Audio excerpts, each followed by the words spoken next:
શિયાળામાં જો તમને ડેન્ડ્રફની સમસ્યા રહેતી હોય તો તમે 5 ઘરગથ્થુ ઉપચાર કરી શકો છો। જો તમે દહીંમાં મધ મિક્સ કરીને તમારા માથામાં લગાવો છો અને અડધો કલાક બાદ તેને ધોઈ દો છો તો ડેન્ડ્રફ ગાયબ થઈ જશે। જો નારિયેળના તેલને તમે હલકું ગરમ કરીને તેમાં લીંબુના ટીપા નીચોવો છો અને તેને તમારા માથામાં લગાવીને અડધો પોણો કલાક બાદ તમે ધોઈ દો છો તો પણ તમારો ડેન્ડ્રફ દૂર થાય છે અને સાથે જ માથામાં ખાજ આવવાની સમસ્યા પણ દૂર થાય છે। જો મેથીના દાણાને તમે રાત્રે પલાળી દો છો અને સવારે તેમાં લીમડો એડ કરીને તમે તેની પેસ્ટ બનાવીને માથામાં લગાવો છો તો બે ફાયદા થાય છે। ડેન્ડ્રફ તો દૂર થાય જ છે, સાથે જ તમારું જે હેર ગ્રોથ છે તે પણ બહુ સારી એવી રીતે થાય છે અને આ સાથે જ ખંજવાળ સહિતની સમસ્યાઓ પણ દૂર થાય છે।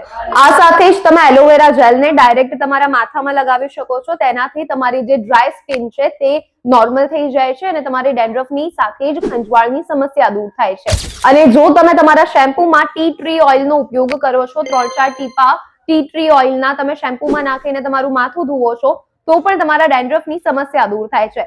આ માહિતી ગમી હોય તો તમારા મિત્રોને અને ફેમિલી મેમ્બર્સને શેર કરી દેજો અને આવી જ વિડીયો માટે ફોલો કરવાનું ન ભૂલતા।